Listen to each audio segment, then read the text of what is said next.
The champagne glass trembled in her hand. 6 months pregnant, wearing a funeral dress and scuffed shoes, Nia Brooks stood in the shadows of the Grand Marquis Hotel ballroom, watching her ex-husband marry another woman. But that wasn't the worst part. The worst part was that Darius King, tech CEO, self-made millionaire, the man whose company she'd sacrificed everything to build, had hired her specifically to be here, to serve drinks at his wedding, to witness his triumph. And in exactly 43 minutes, he would rip her clothing off in front of 300 guests and destroy what little dignity she had left. Or so he thought, because what happened next would turn his perfect wedding into a viral nightmare, end his career, and spark a movement that would change thousands of lives. This is the story of one woman's worst day, and how it became her greatest victory. 3 years earlier, Darius King had been nobody, just a man with a dream and a laptop, pitching investors who laughed him out of boardrooms. Nia had been the one who believed. While he coded late into the night, she waitressed during the day and cleaned offices after midnight. 2 jobs, sometimes 3, pouring every dollar into their tiny apartment so he could quit his job and build King Financial Technologies. She'd held him when he wanted to give up, celebrated when the first investor said yes, been his partner in every way that mattered. Then the money came, and 6 months ago, when she stood in their bathroom holding a positive pregnancy test with tears of joy streaming down her face, Darius had looked at her with something cold in his eyes. "Get rid of it," he'd said. "I'll pay for everything." 2 weeks later, he'd called her hood baggage and walked out of her life completely. Now standing in this glittering ballroom in a dress stretched tight over her pregnant belly, Nia understood the truth with brutal clarity. He hadn't just abandoned her. He'd planned this. The temp agency call, the $500 offer she was too desperate to refuse, her name specifically requested for his wedding. This was his final humiliation, his proof that he'd won and she'd lost. The phone in her pocket buzzed. Another bill collector. Her electricity would be shut off Tuesday. She had 3 eggs in her refrigerator and $230 in her bank account. Champagne. She offered the tray to a woman dripping in diamonds who looked through her like she was furniture. Across the ballroom, Darius caught her eye and smiled. Not a warm smile, a predator's smile. He wants me to break, Nia thought. He needs me to break. Her baby kicked once hard, as if to say, "Don't you dare." "I need you to stay in the background tonight," Darius said when he cornered her during cocktail hour. His voice pleasant, but his eyes dead. "Way in the background. This is my day. Can you be professional, Nia?" The way he said professional, like it was the dirtiest word in the world. "Yes, Mr. King," she said, and watched something flicker across his face. Frustration. He'd wanted tears. She gave him formality instead. But an hour later, alone in a back hallway, the mask came off completely. "Look at you," he said, backing her against the wall. "And nobody, pregnant and broke and desperate enough to work my wedding, while I marry someone who actually belongs in my world. Why?" Her voice cracked. "Why did you hire me?" "Because I wanted you to see exactly what you lost. I wanted you to understand you were never good enough." He glanced at her belly with disgust. "That baby is my biggest mistake. But if you embarrass me tonight, if you say one word to anyone, I'll make sure you never work in the city again. I have power, Nia, and you have nothing." He walked away, leaving her shaking in that empty hallway. And something inside her shifted. Not surrender, not acceptance. Rage. Pure, burning, righteous rage. This man had taken everything. Her marriage, her stability, her hope. He'd abandoned his own child. And now he'd brought her here to grind her face in his success one final time. And she had let him. She'd said, "Yes, Mr. King," and played her part. But standing there with her baby kicking inside her as if to say, "Mama, we deserve better," Nia made a decision. She didn't know what she would do yet, but she knew with absolute certainty. Darius King would not have the last word. At 10:15, the wedding planner called all the servers to the front of the ballroom. "Mr. King wants to recognize the people who serve," he announced. "A nice photo opportunity." I slid down Nia's spine. This is it. Whatever he's planned, this is it. The other servers walked forward, smiling. Nia moved like she was walking underwater, every instinct screaming danger. "Let's give them applause," Darius said into the microphone, and 300 guests clapped politely. Then his eyes found her. "Some people," he said, voice conversational, "spend their whole lives serving. Some people don't know their place." The room's energy shifted. This wasn't a thank you speech anymore. Take this server, for example. He pointed directly at her. Come here. She didn't move. I said, come here. One step, another, until she stood facing him in front of everyone. Then he made a subtle gesture.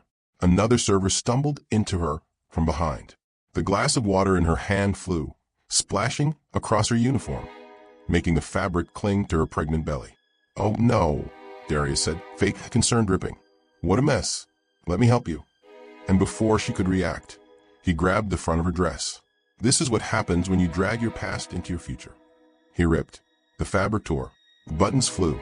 The dress fell open, exposing her belly completely, leaving her standing there in torn clothing. Her pregnancy on full display for 300 people. Gasps, shouts, dozens of phones rose, recording everything. Nia stood frozen, one arm across her chest, the other protecting her belly, pieces of fabric hanging from her shoulders. For one terrible moment, she was exactly what he wanted. Broken, shamed, defeated. The old Nia would have run, but then her baby kicked. One strong, solid kick. Mama, get up. Mama, fight. Everything changed. Nia took a breath, then another. Instead of running, instead of crying, instead of giving him victory, she did something no one expected. She stood up straighter, lifted her chin, and stayed exactly where she was. The room went silent. Even Darius looked surprised. He'd expected her to flee in tears. But Nia wasn't moving. And in that moment of silence, with everyone watching, with dozens of phones recording, Nia reached out and took the microphone from his hand. Since I'm already exposed, Nia said, her voice quiet but steady in the silent ballroom. Let me tell you what he forgot to mention. Give me that. Darius lunged for the microphone. But Dorothy, the older server, stepped between them. Then another server joined her, another, creating a wall of protection.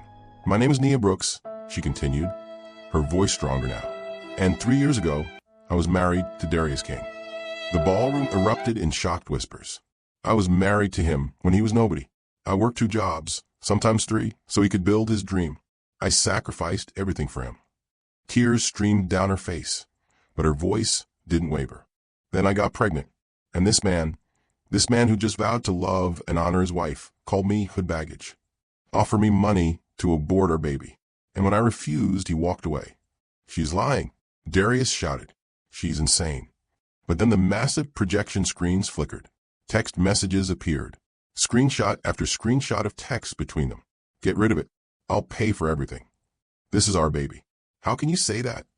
It's not a baby. It's a mistake.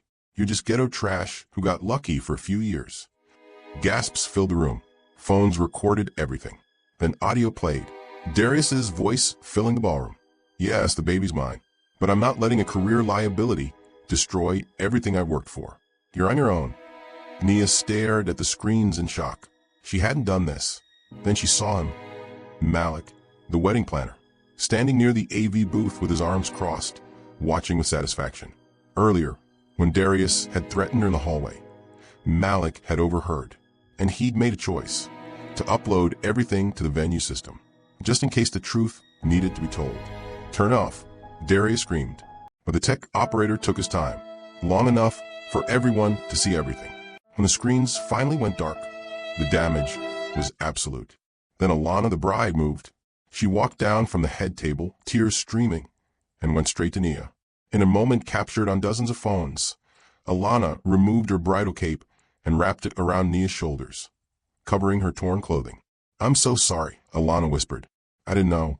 Then she turned to Darius, pulled off her engagement ring, and threw it at him. I'd rather be single than married to a coward. She took Nia's hand, and together they walked toward the exit. The guests parted like the Red Sea. Some recorded, some cried, some applauded. Slow claps that grew into thunder. Then a voice rang out, Mr. King. An elegant older woman stood.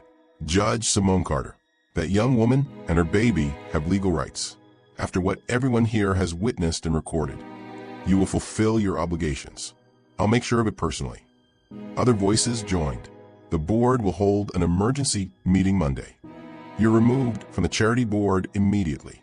We need to discuss your position with our firm. One by one, everyone who'd come to celebrate Darius condemned him instead. His perfect image shattered. His reputation collapsed in real time. At the exit, Nia paused and looked back. Darius stood alone, abandoned, his wedding in ruins. She felt no satisfaction, just something heavy lifting from her chest. She pulled the bridal cape closer and walked out of the Grand Marquis Hotel with her head high. By the time they reached Alana's car, the first clips had hit Twitter. Within 2 hours, millions of views. Within 4 hours, every news outlet covering it. Within 6 hours, Darius King's face everywhere, his reputation destroyed. But Nia, Alana, and Tasha, Nia's best friend, who'd arrived to pick her up, sat in Alana's beautiful apartment, drinking tea, piecing together what happened. "I'm glad you were there tonight," Alana said finally. "If you hadn't been, I would have married him. You saved me." "We saved each other," Nia replied. The consequences came swift. Monday, Darius placed on leave from his own company. Tuesday, 3 major investors pulled funding. Wednesday, lost his charity board positions and conference speaking slot. Meanwhile, opportunities flooded in for Nia. Judge Carter connected her with a top family lawyer, pro bono. A podcast wanted her full story. A book agent reached out.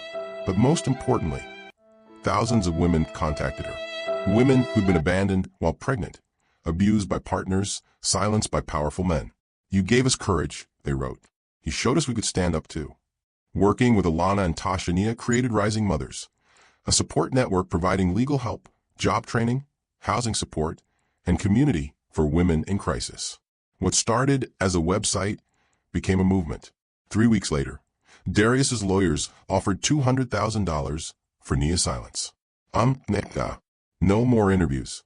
Shut down. Rising Mothers. Tasha and Alana watched her read the letter. "What will you do?" Tasha asked. Nia thought about the bills, the fear, how easy it would be to take the money and disappear. Then she thought about the thousands of women who'd reached out, the courage she'd given them, the community they were building. "No," she said firmly. "If I take this money, I'm telling every woman that silence is worth more than truth. I'm telling my daughter to shut up when powerful men offer money. I won't do that." Her lawyer's response was simple. "Miss Brooks declines. The child support proceedings continue. See you in court." 1 month later, in family court, the judge ordered Darius to pay $4,500 monthly child support plus $20,000 in back support. On the courthouse steps, Nia spoke to the cameras. "To every woman who's been abandoned, who's struggling alone, who's been told to be quiet, you are not alone. Your story matters. Your truth matters. And you have the right to speak it, no matter who tries to silence you." 2 weeks later, Nia gave birth to a daughter, Imani. "Faith. Because even when I had nothing else," she whispered, holding her baby, "I had faith we'd be okay." Over the next year, Rising Mothers grew into a full organization helping hundreds of women. Nia became its director. Alana, the director of outreach. Tasha, operations manager. Darius's company collapsed. He became a cautionary tale. 1 year after the wedding disaster, Nia stood on stage at a community center, speaking to young women about resilience. "A year ago," she said, "a man I once loved tried to humiliate me because he thought it would prove his power. He thought tearing me down would make him look bigger." She paused and smiled. But here's what he didn't understand. When someone tries to rip you open to hurt you, light gets in through the tears. Truth gets in. Strength gets in. And if you're brave enough to stand in that moment instead of running, you discover you were never as broken as they wanted you to believe. The room erupted in applause. That evening, walking home with Imani, Alana, and Tasha, they reflected on how far they come.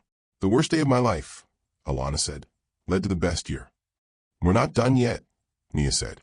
"There are still so many women who need help." "Then we'll keep going," Alana replied. "As long as it takes." That night, after everyone left, Nia stood in her daughter's doorway, watching her sleep. "We made it, baby girl," she whispered, and she finally understood. Sometimes you have to be torn apart before you can put yourself back together.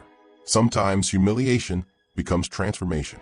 Sometimes the people who try to break you end up setting you free. Darius had tried to destroy her. Instead, he'd proven she was everything she needed to be. Strong, resilient, unbreakable.